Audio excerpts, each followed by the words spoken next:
Well, Senator Susan Collins, who is in a tough race in the state of Maine and running against the Democrat who's the Speaker of the House, Sarah Gideon.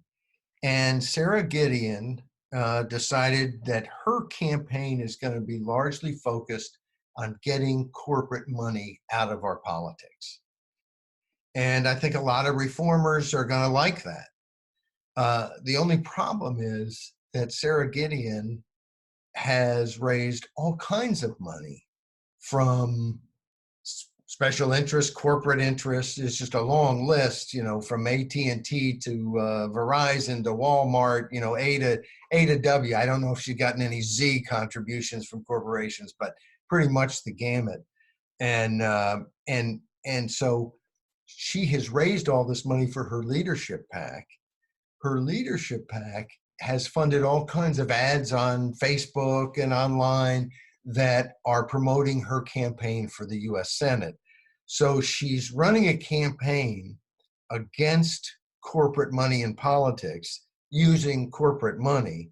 And then it also comes out that she has made contributions to various Democratic candidates, which is always a good thing to do. You'll notice politicians give contributions to other politicians because they want to curry favor. As I think I discussed with somebody recently, sometimes these guys are raising a ton of money, and especially this is true in state legislatures, from other politicians. And so what are those policies? They're not looking for this guy to represent them, are they? Well, yes, they are. And the leadership, oftentimes funding someone's campaign and then you kind of owe them some votes. That's not the way we as voters like it, but that's the way it is. And so some of the financial corruption has nothing to do with outside interest. It's all happening within the Capitol. But here, she had made contributions to federal candidates, and so some of them were outside of Maine, but she had made the contributions personally and then reimbursed herself from her leadership PAC so that corporate money was used to reimburse her for making contributions. Now, there's two problems with that. One is you're not supposed to make a contribution and get reimbursed by somebody else.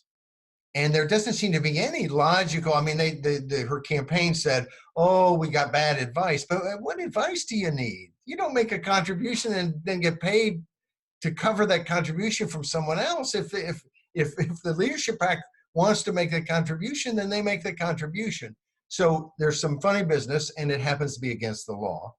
And then also, there's corporate money now. Because her leadership PAC money was corporate money, the real source of the money that went to these candidates was corporate money, which of course is the whole end all and be all of why she's running for office, supposedly. She's running for office to be in office and have power.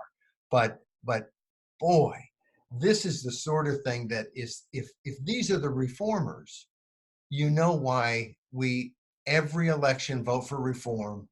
And every time they take office, we get zero in the way of reform.